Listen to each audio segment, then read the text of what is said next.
My name is Magnus Skogberg. I'm heading the HX activities within Saab, and truly happy to be here together with my colleague Fredrik, as well as Jan Levenstam, here somewhere in the background, up there.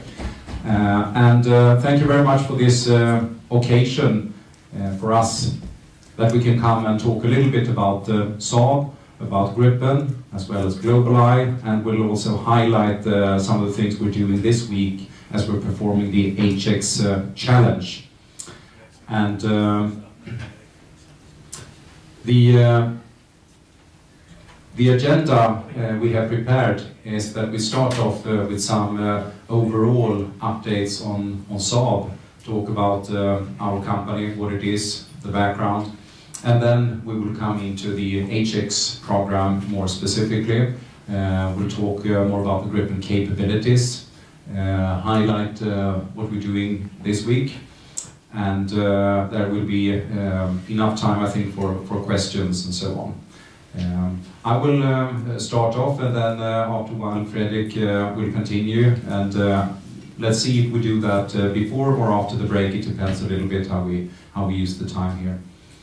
Fredrik will come and complement and go a little deeper into the Globaleye side. So, I shall also say, perhaps just, I wanted to highlight also that we very much appreciate the cooperation, the long-term cooperation we have together with the Finnish, the Association or Society of Aviation Museum here in Finland.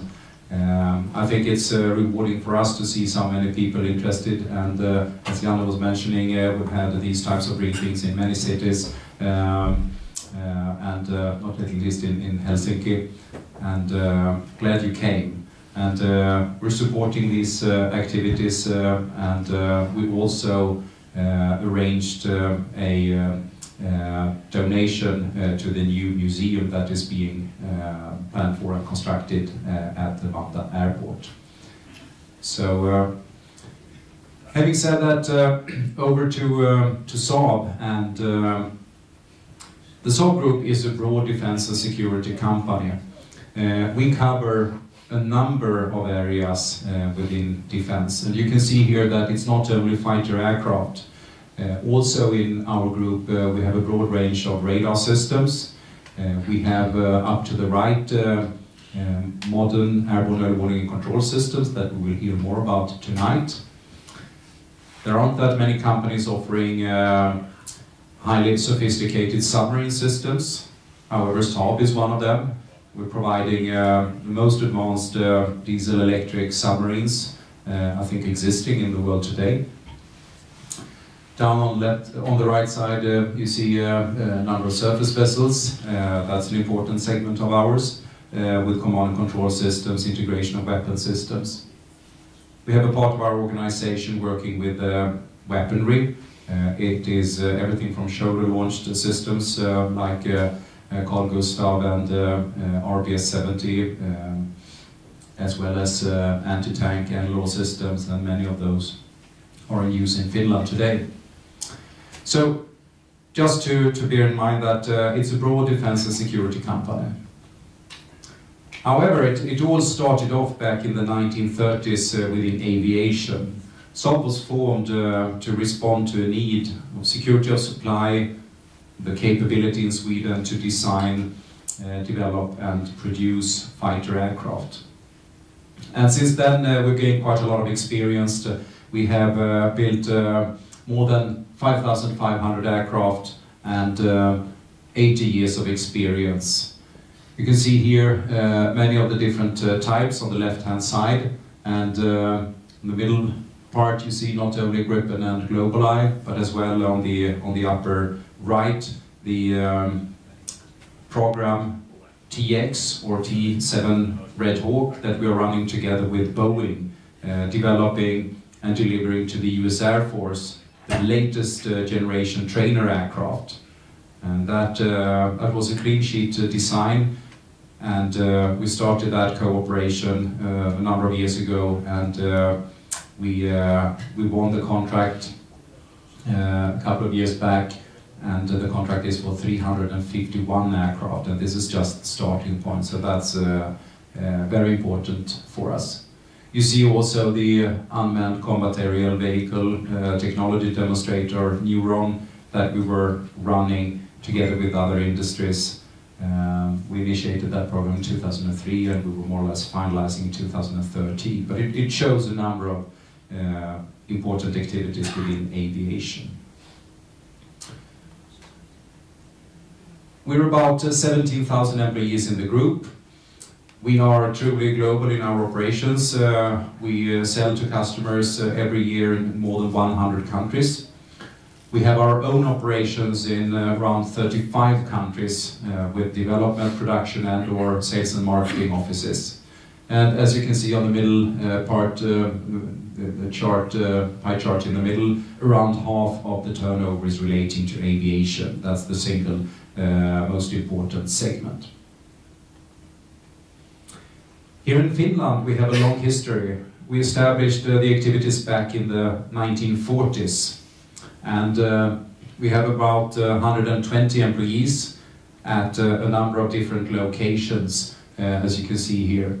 We have our head office in Helsinki, but here just 100 or 200 meters here, quite close by, we have our office in Tampereella.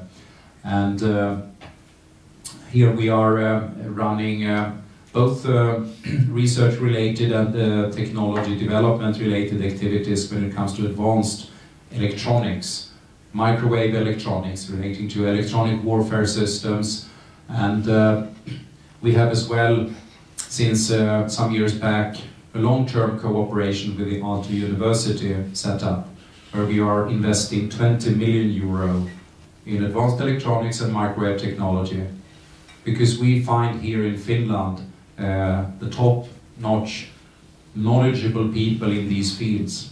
To some extent we have Vacuum Clean Sweden in certain areas, and here we find a perfect match, so we're really happy for this.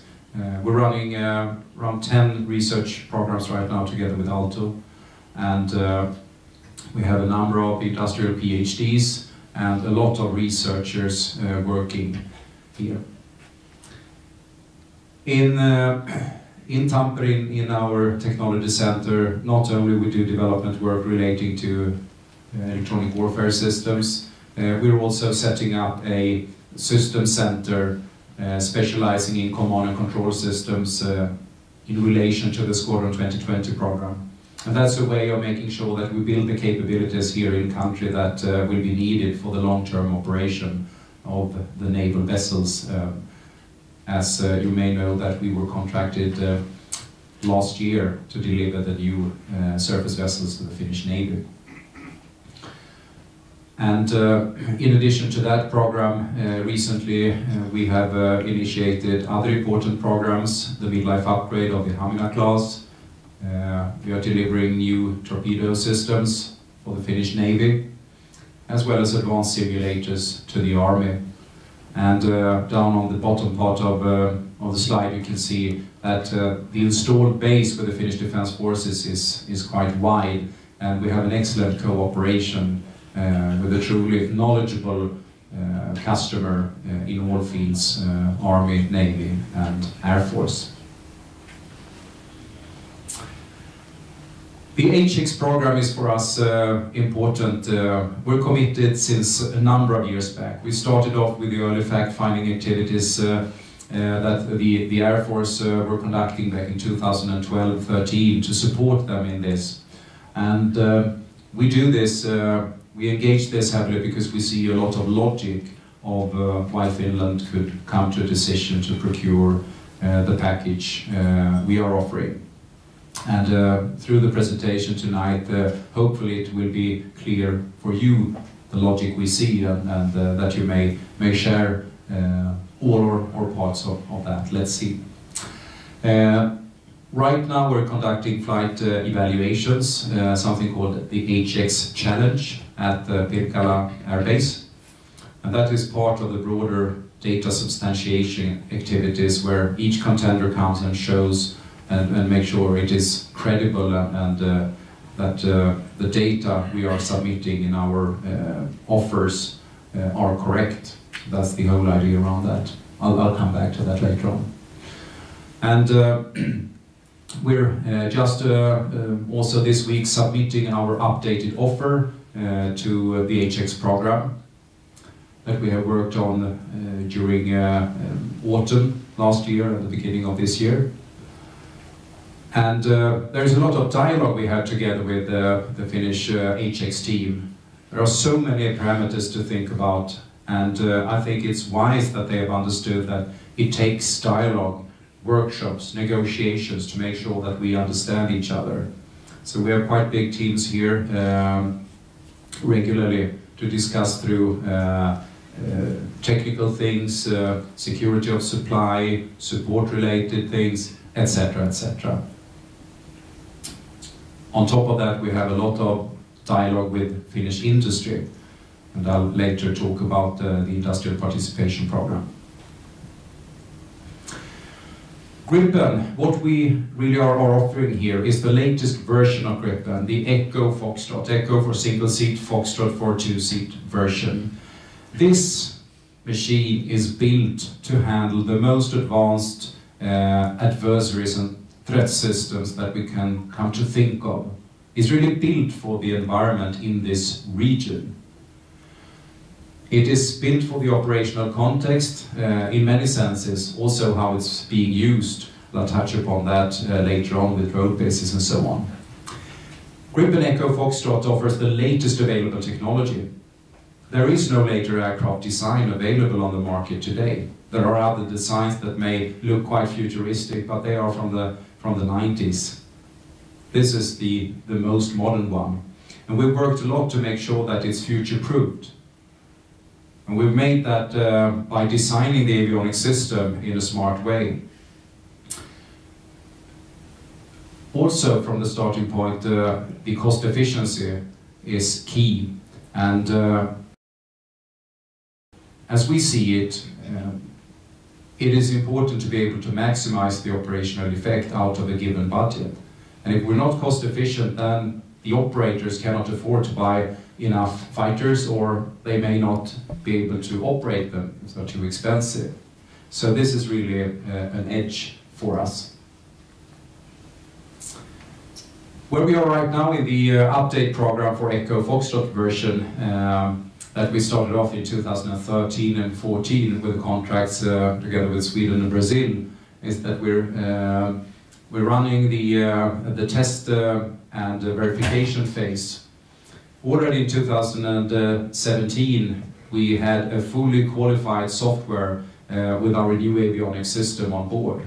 And right now, we focus on testing out especially the weapon systems, the tactical functions, etc. And when it comes to flight envelope expansion and basic aircraft characteristics, most of that is already handled. We use 4 test aircraft, the 9-7, 8, 9 and 10, as well as we've delivered, as you can see here, from last year, the first serial aircraft to our customers in Sweden and Brazil. We are conducting joint test and verification work as planned together with those customers right now. So all in all, there are 6 aircraft being operated. The deliveries are speeding up during this year, and we're aiming at a yearly production rate of 24 aircraft. So that's where we are today. The aircraft are showing really great performance and behavior as expected. And this means that we are well in line with the time schedule of the HX program, where deliveries are to start from 2025 and continue up until 2030. So it's a good timing. This is the way it looks like in the Gripen Echo Foxtrot. And as you can see here, it's the truly modern human-machine interface. We have a wide area display where the pilot can see all the information needed. And we put a lot of effort into research and development here, because it does not matter how much technology you pour into this type of system. If you cannot convey the message, the information in a smart way to the pilot, it doesn't make any sense. The right information at the right time in order to be able to make quick decisions, that is key. In addition to a wide area display, also there is a helmet mounted display system, but the most important thing is perhaps the big step we've taken. With Echo Foxtrot, the pilot is no longer controlling each sensor individually. The pilot is defining a volume of interest. It's either a box in the air or a square on the ground, saying that here, in this area, I'd like to know exactly what's happening. And then the sensor control system of Gripen is optimizing the use of all the available sensors on board, as well as information from the data links, tactical data links. The information is fused and a holistic, aggregated situational awareness picture is presented to the pilot, together with a lot of decision support on what to do or not to do in order to increase the probability of mission success and or survival, depending on the situation. So this is truly unique, and a number of such volumes of interest can be used at the same time. And that means we can follow what's happening in different parts of the airspace, as well as different important spots on the ground. And the whole result is that the pilot can focus more on the tactical task than working and manipulating with the different sensors individually. So this is one of the biggest steps we take when it comes to how the pilot is operating the system. And we gain from that the possibility of swinging this wheel quickly, the OODA loop, supporting the pilot quickly to observe, to see what's happening around and orient him or herself, to see what does this mean to me. And it pushes for quick decisions and the possibility to act. Not only we need to know where we are, we also need weapons to have a tangible effect in the target or deterrence. And in the traditional setup, if you buy a fighter from country X, you end up with weapons from that country. We've taken the approach of the integrator to pick the best weapons from the best suppliers worldwide and built in a lot of flexibility when it comes to weapons. We've gained experience of integrating weapon systems from many countries of origin. And we think this is important because over the life cycle of an aircraft, that may be 30 years or more, there is a natural tendency that you may want to change or replace a missile system once or twice during this platform lifespan. And the way Gripen is built, this is really a thing that is doable with quite a small effort, and it's being done quickly. So I think flexibility is the key word when it comes to weapons. Then we would like our pilots to stay alive, to get back home, and would like to use our aircraft more than once. And that's where the electronic warfare systems come in for self-protection. And I think it's not an exaggeration to say that we feel we are one of the front runners and world leaders within this segment. We've been working with electronic warfare systems back since the 1950s. And if you compare what we already have in the operational version, Gripen Charlie Delta, you need to look at very specialized electronic warfare platforms to compare something similar. We take this high level of capability yet another step with Echo Foxtrot. It's a truly unique electronic warfare system, 360-degree spherical coverage with radar warning receivers, missile approach warners, and all the active countermeasures, chaff systems, flares, and to this quite advanced jamming capabilities. So this is an area where we are excelling. And not only we're using this for self-protection, more and more there are situations where you would like to actively disturb or paralyze or hinder the opponent from using their sensors, stopping them from being able to use the ground-based air defense sensors to track and potentially to harm your aircraft. And we do this by jamming, sometimes referred to as electronic attack, or SEAD, suppression of enemy air defense type of missions.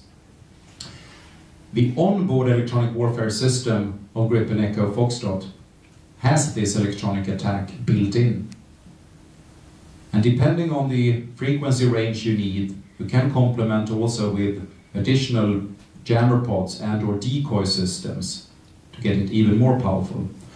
Up to the right here, you see our latest version of an advanced electronic attack jammer pod, where we are right now conducting flight test activities. We started that back in November last year. And you can see here also the benefits with a two-seat Gripen, well, this representing the front seat, and here you have the back, where for advanced electronic warfare missions you can have the possibility of having two pilots or two operators on board that can share this. And not only you can use the sensors and electronic warfare on your own platform, you can in a coordinated way, automatically through the system, use the jamming capability of several aircraft that are part of the same tactical air unit for a full and time-synchronized jamming effect. So with Gripen Echo Foxtrot, you have an extremely powerful electronic attack and electronic warfare platform.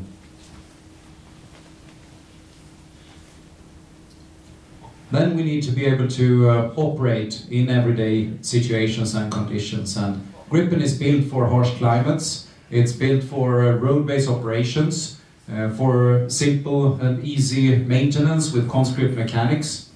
You can do a turnaround within less than 10 minutes for an air-to-air mission with full refueling, rearming, and it doesn't take more than 5 conscript mechanics and 1 certified technician to do this. And I think this is something where you wouldn't see other aircraft types coming near.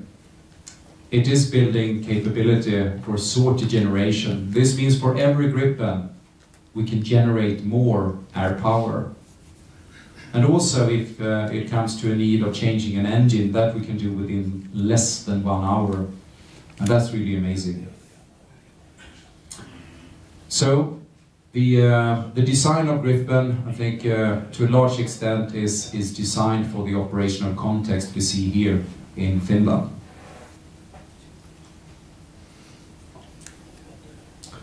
I said that Echo Foxtrot is future-proofed, and we know that no matter how excellent fighter we design today, there will be new threat systems emerging, and there will be new tactics from the opponent, and we need to stay alert and adapt to this. It's an ever-changing thing. Nothing is completely fixed, especially not over a life cycle of 30 years.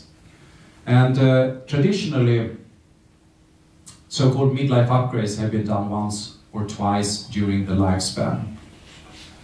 With Gripen, already the Alpha Bravo and Charlie Delta versions, we took another approach to make sure that we can work with continuous capability growth, so that we can minimize the gap between the operational needs and what the system can deliver in terms of capability.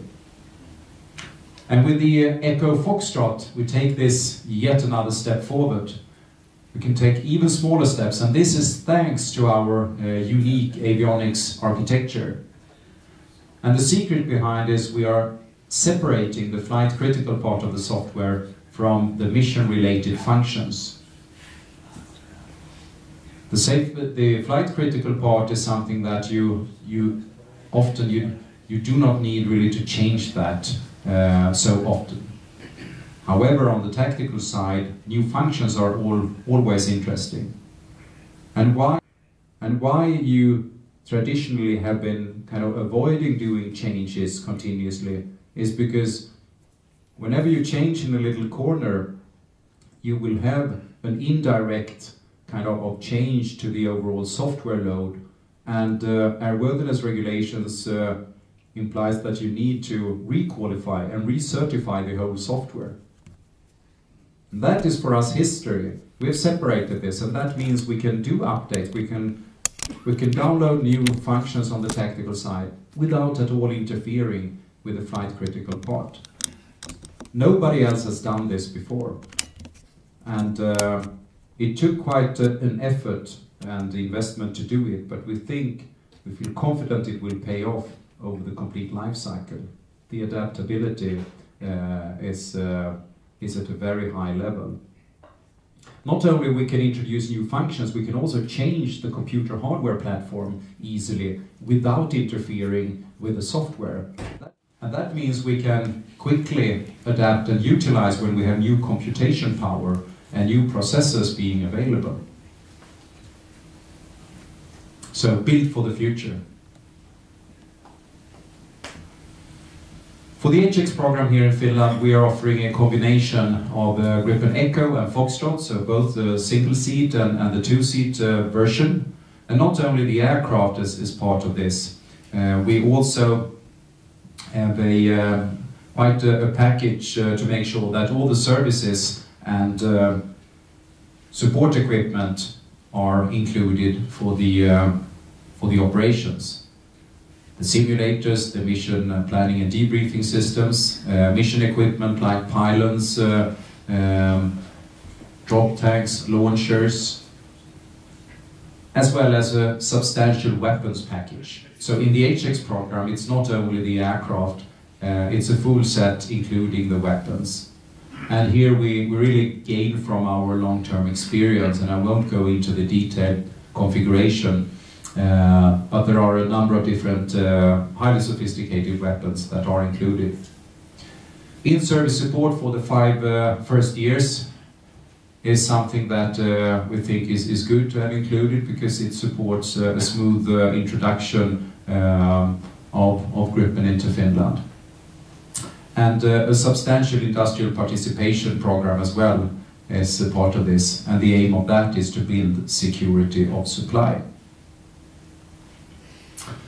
And on top of the Gripens, we also have the airborne early warning and control system Globaleye part of this. And the HX program is a functional acquisition, and that means there are tasks presented, situations, and it is up to us to describe and come up with a suggestion on how we could match this in a good way. And we see that with an airborne early warning and control system being the most advanced available today, we can provide a strategic asset, a 24/7 airspace, land and sea surveillance possibility. And this is building much greater situational awareness, working for and supporting territorial integrity of Finland. And together with Gripen Echo Foxtrot, the Globaleye, as we see it, is bringing not only for the Air Force interesting capabilities, but for the wider Finnish Defence Forces, also for the Navy and the Army. And now my colleague Fredrik will talk a little bit more about Globaleye. Please, Fredrik.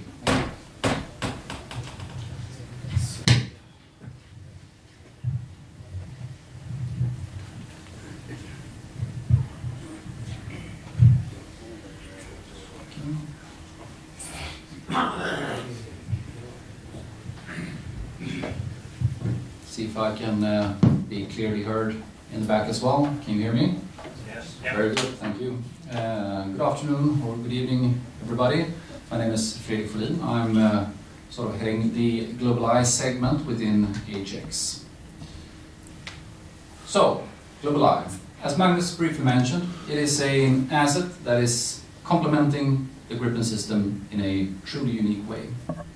It provides vital intelligence for the entire Finnish Defence Forces structure in all domains. It increases the coverage, dramatically if you compare to having just only ground-based sensors, ground-based radars.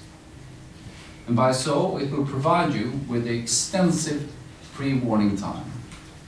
Pre-warning time that can be translated into lots of minutes, 20 minutes, 30 minutes. We'll come back to that later.